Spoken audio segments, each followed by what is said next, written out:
Hello friends, ओम श्री गणेशाय नमः। जय माता दी। आप सभी का स्वागत है आपके अपने यूट्यूब चैनल पर। आप सभी को नवरात्रि की हार्दिक शुभकामनाएं। आज हम नवरात्रि के तीसरे दिन पर दुर्गा सप्तशती पाठ की चौथे और पांचवें अध्याय को प्रस्तुत कर रहे हैं। फ्रेंड्स, वीडियो शुरू करने से पहले आपसे रिक्वेस्ट है, अगर आप हमारे चैनल पर नए हैं और आपने अभी तक चैनल को सब्सक्राइब नहीं किया है तो प्लीज सब्सक्राइब कीजिएगा चैनल को, साथ ही प्रेस कीजिएगा बेल आइकन को, जिससे नए वीडियो से रिलेटेड नोटिफिकेशन आपको तुरंत प्राप्त हो सके। और वीडियो पसंद आने पर वीडियो को लाइक और शेयर जरूर कीजिएगा ताकि सभी भक्तों को इस वीडियो का लाभ प्राप्त हो सके। और कमेंट बॉक्स में जय माता दी जरूर लिखिएगा। या देवी सर्वभूतेषु शक्तिरूपेण संस्थिता नमस्तस्यै नमस्तस्यै नमस्तस्यै नमो नमः। चतुर्थ अध्याय प्रारंभ। इंद्रादि देवताओं द्वारा देवी की स्तुति। महर्षि मेधा बोले, देवी ने जब पराक्रमी दुरात्मा महिषासुर को मार गिराया और असुरों की सेना को मार दिया, तब इंद्रादि समस्त देवता अपने सिर तथा शरीर को झुकाकर भगवती की स्तुति करने लगे। जिस देवी ने अपनी शक्ति से यह जगत व्याप्त किया है और जो संपूर्ण देवताओं तथा महर्षियों की पूजनीय है, उस अंबिका को हम भक्ति पूर्वक नमस्कार करते हैं। वह हम सबका कल्याण करे। जिस अतुल प्रभाव और बल का वर्णन भगवान विष्णु, शंकर और ब्रह्मा जी भी नहीं कर सके, वही चंडिका देवी इस संपूर्ण जगत का पालन करे और अशुभ भय का नाश करे। पुण्यात्माओं के घरों में तुम स्वयं लक्ष्मी रूप हो और पापियों के घरों में तुम अलक्ष्मी रूप हो, और सतकुल में उत्पन्न होने वालों के लिए तुम लज्जा रूप होकर उनके घरों में निवास करती हो। हम दुर्गा भगवती को नमस्कार करते हैं। हे देवी, इस विश्व का पालन करो। हे देवी, हम तुम्हारे अचिंत्य रूप का किस प्रकार वर्णन करें। असुरों का नाश करने वाले भारी पराक्रम तथा समस्त देवताओं और दैत्यों के विषय में जो तुम्हारे पवित्र चरित्र हैं, उनका हम किस प्रकार वर्णन करें। हे देवी, त्रिगुणात्मिका होने पर भी तुम संपूर्ण जगत की उत्पत्ति का कारण हो। हे देवी, भगवान विष्णु, शंकर आदि किसी भी देवता ने तुम्हारा पार नहीं पाया। तुम सबकी आश्रय हो। यह संपूर्ण जगत तुम्हारा ही अंश रूप है, क्योंकि तुम सबकी आदि भूत प्रकृति हो। हे देवी, तुम्हारे जिस नाम के उच्चारण से संपूर्ण यज्ञों में सब देवता तृप्ति लाभ करते हैं, वह स्वाहा भी तुम ही हो। इसके अतिरिक्त तुम पितरों की तृप्ति का कारण हो, इसलिए सब आपको स्वधा कहते हैं। हे देवी, वह विद्या जो मोक्ष को देने वाली है, जो अचिंत्य महाज्ञान स्वरूपा है, तत्वों के सार को वंश में करने वाले, संपूर्ण दोषों को दूर करने वाले, मोक्ष की इच्छा वाले मुनिजन जिसका अभ्यास करते हैं, वह तुम ही हो। तुम ही वाणी रूप हो और दोष रहित ऋग तथा यजुर्वेदों की एवं उद्गीत और सुंदर पाठों के पाठ वाले सामवेद की आश्रय रूप हो। तुम भगवती हो। इस विश्व की उत्पत्ति एवं पालन के लिए तुम वार्ता के रूप में प्रकट हुई हो और तुम संपूर्ण संसार की पीड़ा हरने वाली हो। हे देवी, जिससे सारे शास्त्रों को जाना जाता है, वह मेधा शक्ति तुम ही हो और दुर्गम भव सागर से पार करने वाली नौका भी तुम ही हो। लक्ष्मी रूप से विष्णु भगवान के हृदय में निवास करने वाली और भगवान महादेव द्वारा सम्मानित गौरी देवी तुम ही हो। मंद मुस्कान वाले निर्मूल पूर्ण चंद बिंब के समान और उत्तम स्वर्ण की मनोहर कांति से कमनीय तुम्हारे मुख को देखकर ही महिषासुर क्रोध में भर गया। यह बड़े आश्चर्य की बात है। और हे देवी, तुम्हारा यही मुख जब क्रोध से भर गया तो उदय काल के चंद्रमा की भांति लाल हो गया और तनी हुई भौहों के कारण विकराल रूप हो गया। उसे देखकर भी महिषासुर के शीघ्र प्राण ही निकल गए।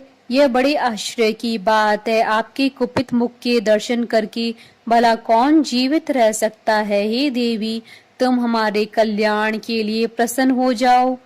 आपके प्रसन्न होने से इस जगत का अभ्युदय होता है, और जब आप क्रुद्ध हो जाती हैं तो कितने ही कुलों का सर्वनाश हो जाता है।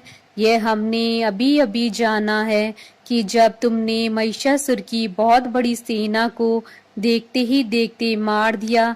हे देवी, सदा अभ्युदय प्रताप देने वाली, तुम जिस पर प्रसन्न हो जाती हो वही देश में सम्मानित होते हैं।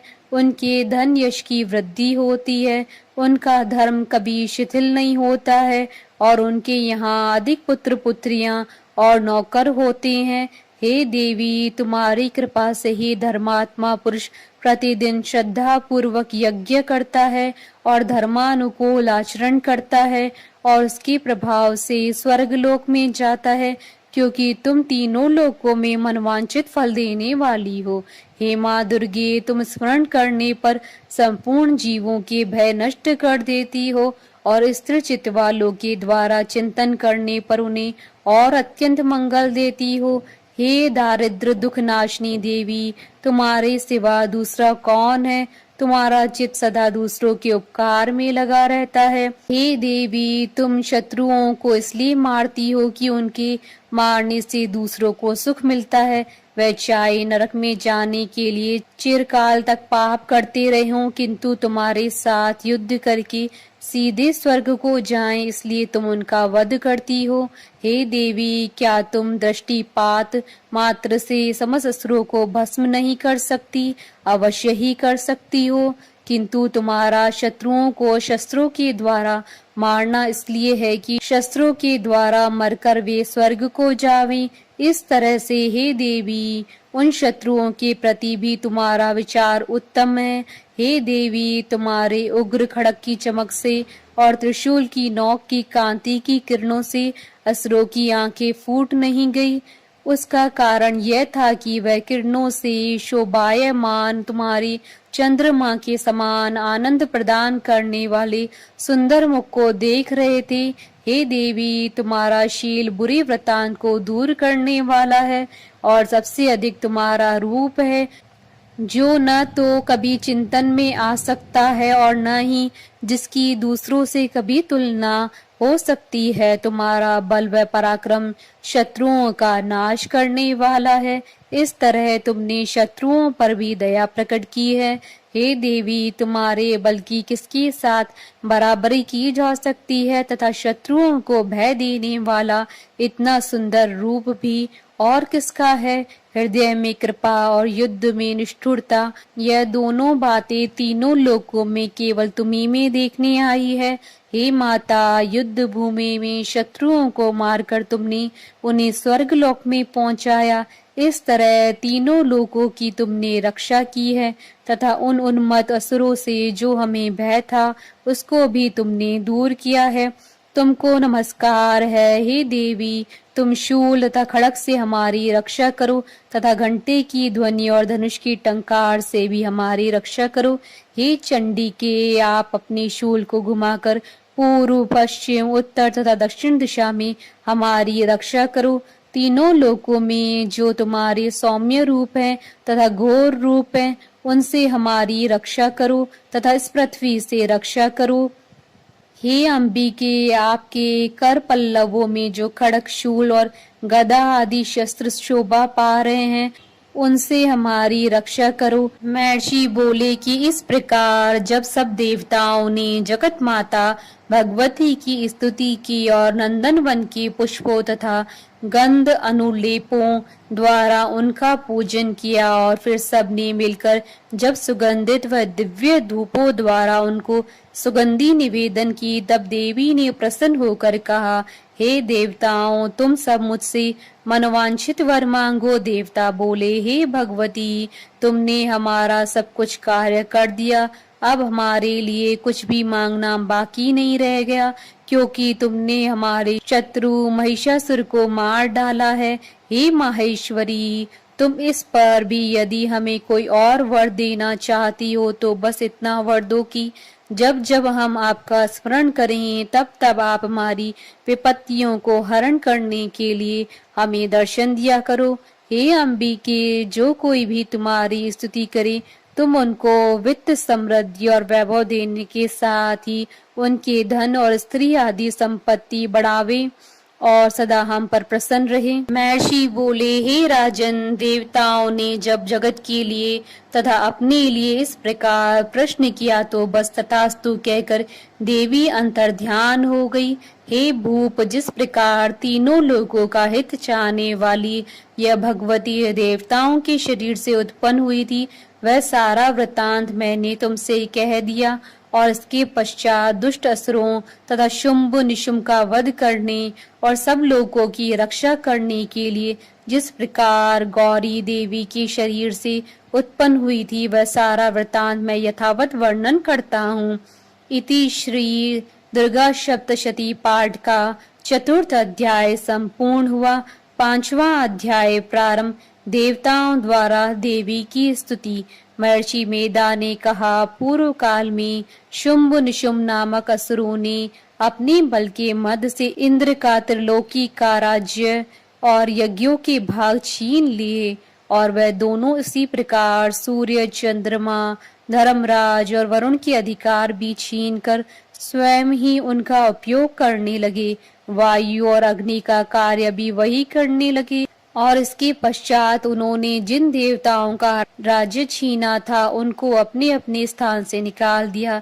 इस तरह से अधिकार छीने हुए दैत्यों तथा दैत्यों द्वारा निकाले हुए देवता अपराजिता देवी का स्मरण करने लगे कि देवी ने हमको वर दिया था कि मैं तुम्हारी संपूर्ण विपत्तियों को नष्ट करके रक्षा करूंगी। ऐसा विचार कर सब देवता हिमालय पर गए और भगवती विष्णु माया की स्तुति करने लगे।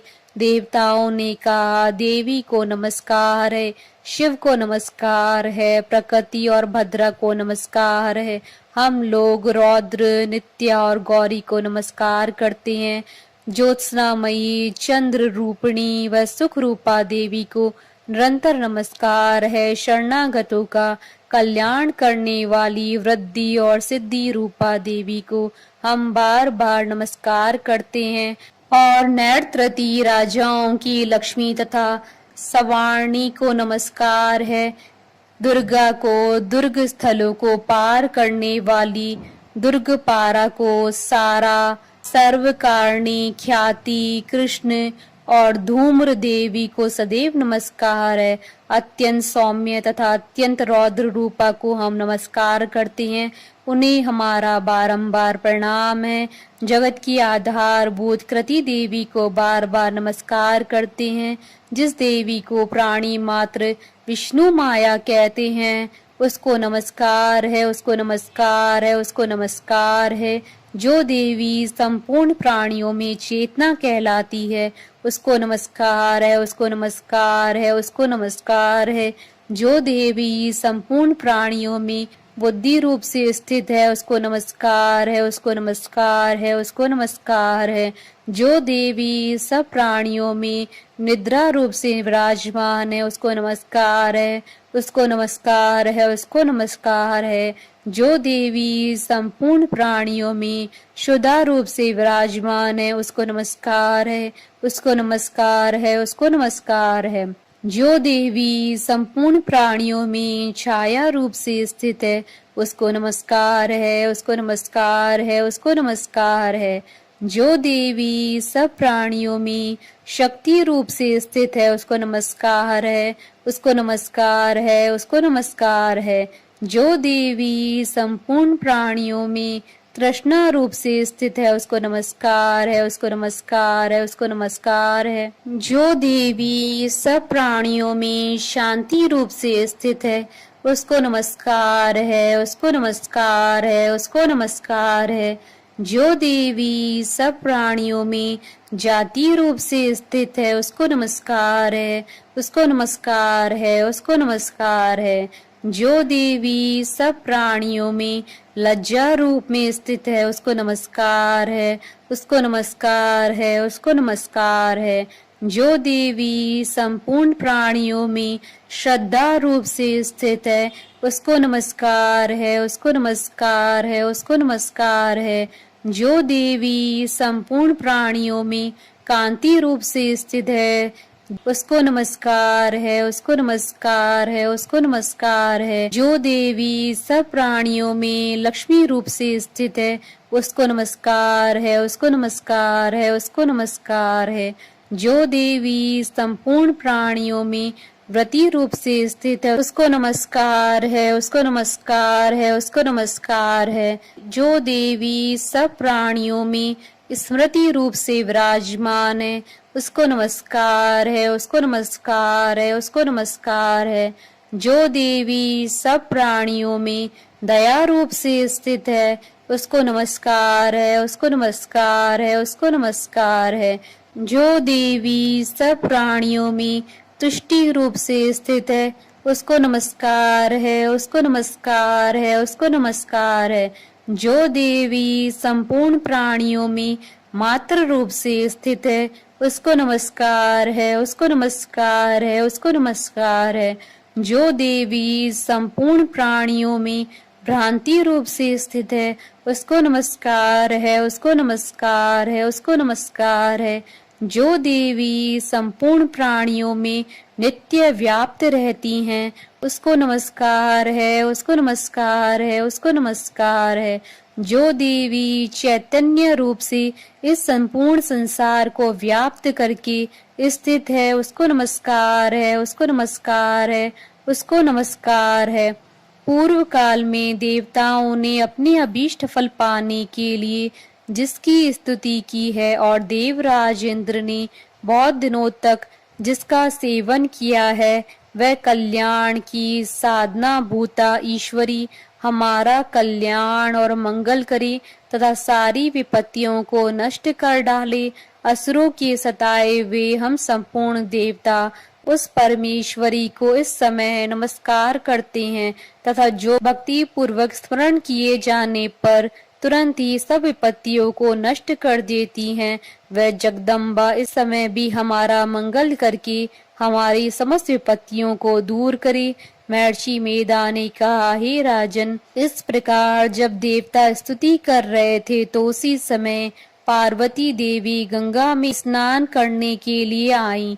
तब उनके शरीर से प्रकट होकर शिवा देवी बोली, शुंभ दैत्य के द्वारा स्वर्ग से निकले हुए और निशुंभ से हारे हुए यह देवता मेरी स्तुति कर रहे हैं। पार्वती के शरीर से अंबिका निकली थी, इसलिए उसको संपूर्ण लोक में कौशिकी कहते हैं। कौशिकी के प्रकट होने के पश्चात पार्वती देवी के शरीर का रंग काला हो गया और वह हिमालय पर रहने वाली कालिका देवी के नाम से प्रसिद्ध हुई। फिर शुंभ और निशुंभ के दूत चंड मुंड वहां आए और उन्होंने परम मनोहर रूप वाली अंबिका देवी को देखा। फिर वह शुंभ के पास जाकर बोले, महाराज, एक अत्यंत सुंदर स्त्री हिमालय को प्रकाशित कर रही हैं। वैसा रंग रूप आज तक हमने किसी स्त्री में नहीं देखा है। हे असुरेश्वर, आप यह पता लगाएं कि वह कौन है और उसको ग्रहण कर लें। वह स्त्री स्त्रियों में रत्न है। वह अपनी कांति से दसों दिशाओं को प्रकाशित करती हुई वहां स्थित है, इसलिए आपका उसको देखना उचित है। हे प्रभु, तीनों लोगों के हाथी, घोड़े और मणि इत्यादि जितने रत्न हैं, वह सब इस समय आपके घर में शोभायमान है।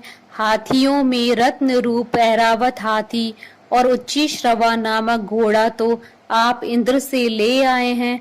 हंसों द्वारा जुता हुआ विमान जो कि ब्रह्मा जी के पास था, अब भी आपके पास है। यह महापद्म नामक खजाना आपने कुबेर से छीना है। समुद्र ने आपको सदा खिले हुए फूलों की किंजलकनी नामक माला दी है। वरुण का कंचन की वर्षा करने वाला छत्र आपके पास है। रथों में श्रेष्ठ प्रजापति का रथ भी आपके पास ही है। हे दैत्येंद्र, मृत्यु से उत्क्रांति का नामक शक्ति भी आपने छीन ली है और वरुण का पाश भी आपके भ्राता निशुंभ के अधिकार में है और जो अग्नि में न जल सके ऐसे 2 वस्त्र भी अग्निदेव ने आपको दिए हैं। हे दैत्यराज, इस प्रकार सारी रत्न रूपी वस्तुएं आप संग्रह कर चुके हैं, तो फिर आप यह कल्याणकारी स्त्रियों में रत्न रूप अनुपम स्त्री आप क्यों नहीं ग्रहण करते? महर्षि मेधा बोले। चंड मुंड का यह वचन सुनकर शुंभ ने विचारा कि सुग्रीव को अपना दूत बनाकर देवी के पास भेजा जाए। प्रथम उसको सब कुछ समझा दिया और कहा कि वहां जाकर तुम उसको अच्छी तरह से समझाना और ऐसा उपाय करना जिससे वह प्रसन्न होकर तुरंत मेरे पास चली आए। भली प्रकार समझा कर कहना। दूत सुग्रीव पर्वत के उस रमणीय भाग में पहुंचा जहां देवी रहती थी। दूत ने कहा, हे देवी, दैत्यों का राजा शुंभ जो इस समय तीनों लोकों का स्वामी है, मैं उसका दूत हूँ और यहाँ तुम्हारे पास आया हूँ। संपूर्ण देवता उसकी आज्ञा एक स्वर से मानते हैं। अब जो कुछ उसने कहला भेजा है वह सुनो।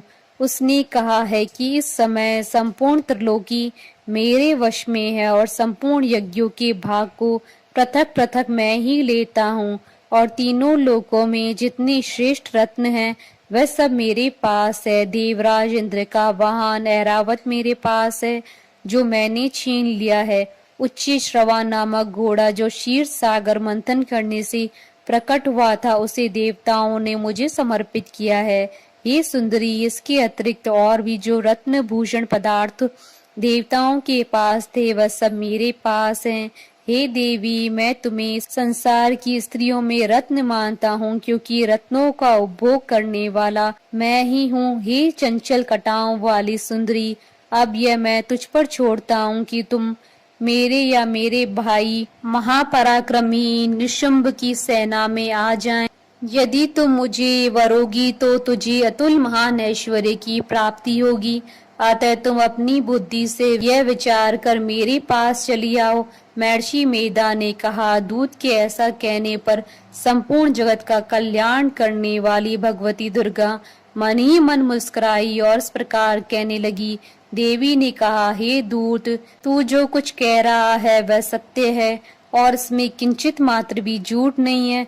शुंभ इस समय तीनों लोकों का स्वामी है और निशुंभ भी उसी की तरह पराक्रमी है, किंतु इसके संबंध में मैं जो प्रतिज्ञा कर चुकी हूँ उसे मैं कैसे झुठला सकती हूँ। अतः तू मैंने जो प्रतिज्ञा की है उसे सुन। जो मुझे युद्ध में जीत लेगा और मेरे अभिमान को खंडित करेगा तथा बल में मेरे समान होगा वही मेरा स्वामी होगा। इसलिए शुंभ अथवा निशुंभ यहाँ आवे और युद्ध में जीतकर मुझसे विवाह कर ले। इसमें भला देर की क्या आवश्यकता है? दूत ने कहा, हे देवी, तुम अभिमान में भरी हुई हो, मेरे सामने तुम ऐसी बात न करो।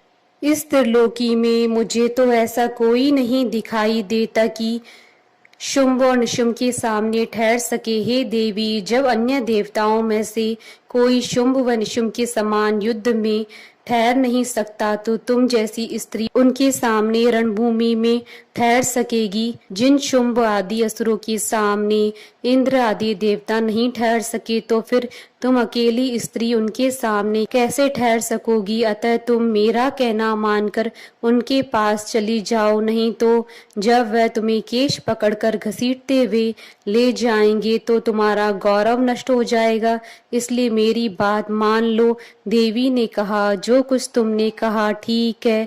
शुंभ और निशुंभ बड़े बलवान हैं, लेकिन मैं क्या कर सकती हूँ क्योंकि मैं बिना विचारे प्रतिज्ञा कर चुकी हूँ। इसलिए तुम जाओ और मैंने जो कुछ भी कहा है वह सब आदर पूर्वक असुरेंद्र से कह दो।